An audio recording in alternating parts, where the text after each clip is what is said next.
시청자 여러분 안녕하세요. 리치투게더입니다. 오늘은 한국의 동학개미와 미국의 로빈후드의 투자 성과를 되짚어보고 하반기 증시 대응에 대한 제 생각을 말씀드리겠습니다. 코로나 발병 이후 개인들이 주식을 엄청 산 것은 한국만이 아닙니다. 각국의 연저점 대비 주가 상승률은 미국 다우 38%, 일본 니케이 36%, 베트남 VN 30%입니다. 두 번째 차트를 보면 미국의 로빈후드 플랫폼의 이용자 수가 급격히 증가한 것을 확인할 수 있습니다. 이용자의 대부분은 밀레니얼 세대인 80년에서 90년대생인 30대에서 40대 초반으로 알려져 있습니다. 일본이나 베트남도 신규 증권 계좌 개설이 급격히 증가했습니다. 개인이 세계 증시를 떠받치는 형국입니다. 국내 투자자의 미국 주식 순매수 추이를 보겠습니다. 2월 4주차부터 6월 3주차까지의 차트인데요. 보시는 것처럼 주간 단위로 봤을 때 2월 넷째 주와 6월 셋째 주를 제외하고는 순매수하였고 전체적으로 봤을 때는 아직 순매수 포지션입니다. 이 차트를 보여준 기사에서는 지난주 국내 개인 투자자들의 미국 주식 매도액이 몇 달여 만에 처음으로 매수액을 넘어선 것은 미국 증시가 꾸준히 상승하자 차익 실현에 나선 것이다. 국내 증시와 마찬가지로 미국 증시에서도 짧은 순환매 장세가 이어지고 있다고 말했습니다. 2020년 주요 지수 모두 변동성이 꽤 큰 편입니다. 표가 복잡해 보이는데 하나하나 쪼개서 보겠습니다. 먼저 제일 왼쪽은 주요 지수입니다. 가장 많이 떨어진 시점은 주로 2월부터 3월 사이로 30%에서 34% 하락을 하였고 3월 말부터 현재까지 34%에서 45%까지 상승하였습니다. YTD로는 S&P 500은 플랫, 나머지 지수는 4에서 9% 하락한 상태입니다.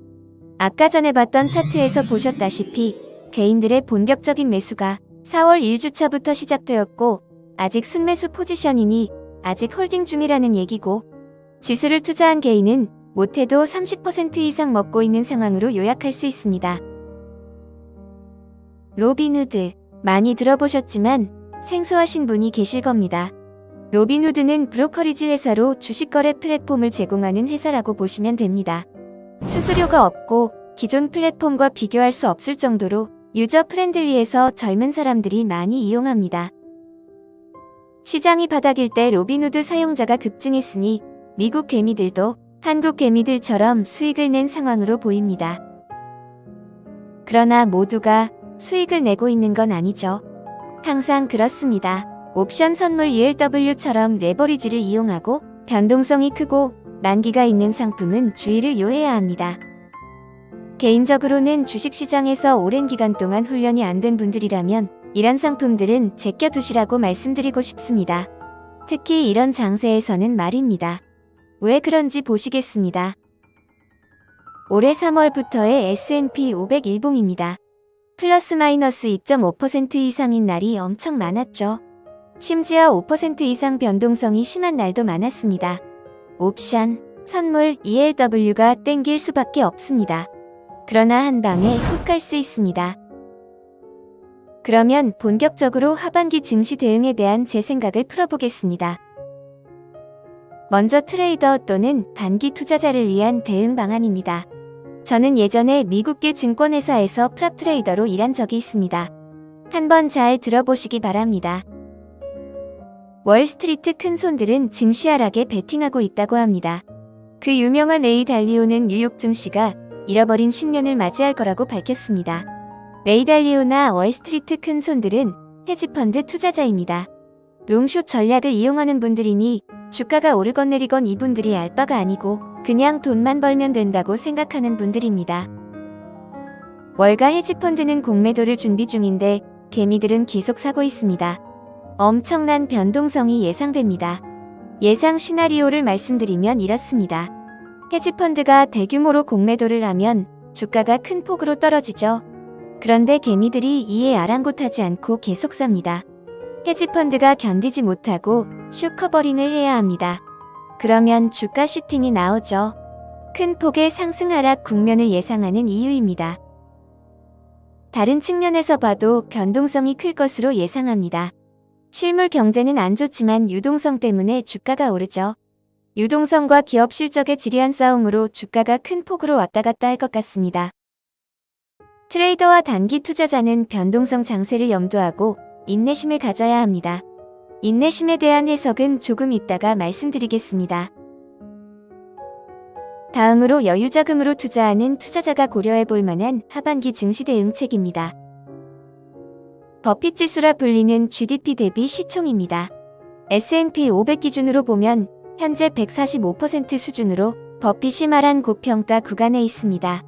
단순히 고평가 구간이 아니라 1999년 닷컴 버블 때 기록한 최고치에 육박하는 수준입니다. 우리나라는 현재 80% 수준입니다. 수치도 낮고 미국만큼 고평가 구간은 아니지만 시총이 부담스러운 수준입니다. 우리나라는 수출주도 산업이기 때문에 원래 버핏 지표가 다른 나라보다 낮다는 걸 기억하셔야 합니다. GDP는 국내 총생산이죠. 우리나라 내에서 경제 주체가 만들어낸 부가가치입니다. 주가 매출 비율 PSR을 보실까요? 주가 매출 비율은 주가를 주당 매출액으로 나눈 값으로 매출 성장 여력의 기대치입니다. 기업의 성장성에 주안점을 두기에 미래가치 잠재적 성장을 잘 캐치할 수 있고 단기 투자를 피해야 할 상황을 파악하는 데 유용합니다. 어떻습니까? 지금 상황은 꼭지점입니다. PSR은 퍼나 PBR처럼 많이 쓰이진 않지만 최근에 코스피와 높은 상관성을 보이고 있는 지표입니다. 개인적으로는 퍼는 잘 안 보고 PBR은 거의 안 봅니다. 추정퍼를 구하려면 기업의 이익을 예상해야 하는데 이게 점점 어려워집니다. 그리고 금융 테크닉이 발달해서 기업들이 합법적으로 재무제표를 마사지할 수 있는 여지가 많아졌습니다. PBR은 기본적으로 기업이 망했을 때 내가 주식에 투자한 돈을 돌려받을 수 있냐를 보기 위한 건데 망할 것 같은 회사를 살 이유가 없을 뿐더러 PBR이 낮다는 것은 하여튼 뭔가 기업이 효율적이지 않다는 겁니다. 그러나 매출은 상대적으로 더 예측 가능한 영역입니다. 간단합니다. 예를 들어 카카오가 앞으로 지금보다 돈을 더 벌 것 같냐에 대한 대답은 아주 상식적으로 유추할 수 있습니다. 웬만한 경우에는 매출이 늘어나면 이익도 늘어납니다. 주식은 확실히 고평가 구간입니다. 그러나 계속 상승 중입니다. 사는 사람이 메이저, 하는 사람이 마이너라는 얘기입니다. 주가는 1차적으로 기업 실적과 상관없이 매수자가 매도자보다 많으면 오릅니다. 투자자라면 종목과 시간을 분할해서 계속 매수하시는 것을 고려해 보시기 바랍니다. 레이 달리오가 말한 것처럼 잃어버릴 10년이 도래한다면 30, 40대인 제 채널 주요 구독자나 저 같은 사람들에게는 정말 땡큐입니다. 왜냐하면 은퇴까지 20년, 30년 남았는데 10년이라는 긴 시간 동안 싸게 주식을 사서 모을 수 있기 때문입니다. 저는 투자도 하고 트레이딩도 합니다. 맨날 밥만 먹고 살 순 없고 아이스크림도 먹고 초콜릿도 먹는 거와 비슷합니다. 트레이더와 투자자가 뭘 사야 하는지에 대한 제 생각입니다. 먼저 트레이더를 위한 조언입니다. 오랫동안 지켜본 종목을 트레이딩하시기 바랍니다. 거래량과 캔들로 투자자의 심리가 파악 가능할 정도로 오래 봐온 종목만 트레이딩하는 게 살 길입니다. 이런 요동치는 장에 확신이 없는 종목에 들어가면 계속 쳐맞기만 할 가능성이 매우 농후합니다. 전업 투자하시는 분들 대부분이 3억이나 5억 남짓의 자금으로 운용하는데 생활비를 벌려면 연 10%는 수익이 나야겠죠. 올해 장은 독특한 장인이 잘 안 되시면 평소 매매 기법을 고집하지 마시고 예를 들어 스캘핑을 하셨다면 스윙도 좀 섞어보시기 바랍니다. 두 번째로 투자자를 위한 조언입니다. 앞서서 떨어지든 올라가든 계속 사라고 말씀드렸죠. 뭘 사야 되냐고 여쭤보신다면 제 답변은 이렇습니다. 속 편하게 ETF나 아니면 자신의 투자 철학을 잘 닮은 액티브 펀드를 사시기 바랍니다. 직투도 섞고 싶으시면 대중의 관심을 받고 내 상식과 부합하며 실적이 뒷받침될 1등 기업에 투자하세요. 당분간은 가는 애들만 계속 갈 겁니다. 기업 인수 목적 회사 스펙도 한번 관심 가져보시기 바랍니다. 최근에 300억으로 3조를 번 사람이 있습니다. 빌 에크먼입니다. 이분 리틀 버핏으로 유명하신 분인데 투자 스타일은 전혀 같지가 않습니다. 엄청나게 적극적으로 롱숏하고 레버리지 일으키고 뭐 이런 아주 무서운 분입니다. 넷플릭스 제로베팅 게임을 보면 이분의 성향을 잘 볼 수 있습니다. 허벌라이프를 쇼쳐서, 그러니까 공매도를 친 다음에 허벌라이프 망하게 하려고 별짓을 다 하지만 결국 1조 1고 포지션 다 정리했습니다. 대단한 분인 게 확실한 건 1조 잃었어도 아주 건재합니다. 이분은 더 빅숏이라는 영화에도 나옵니다. 금융위기 때 계속 쇼쳐서 대박났습니다. 아무튼 이런 에크머니 기업 인수목적 회사 스펙을 상장시킨다고 합니다. 경제회복이 될 거라고 믿고 있다고 기사에서는 밝혔습니다. 제가 이 기사를 보고 느낀 건 와 역시 에크머니다라는 것이었습니다. 그 이유는 이렇습니다. 첫째로 기업 실적은 엉망인데 시장의 유동성은 풍부합니다. 둘째로 인수합병 시도가 많아질 것인데 이를 전문적으로 하는 회사를 차려서 대중에게 투자금을 모은 다음 내가 직접 인수합병을 하겠다는 것입니다. 역시 난 놈입니다. 일반 투자자 입장에서는 스펙을 매수하면 기업 인수에 간접적으로 참여하는 셈이니 괜찮은 기회입니다.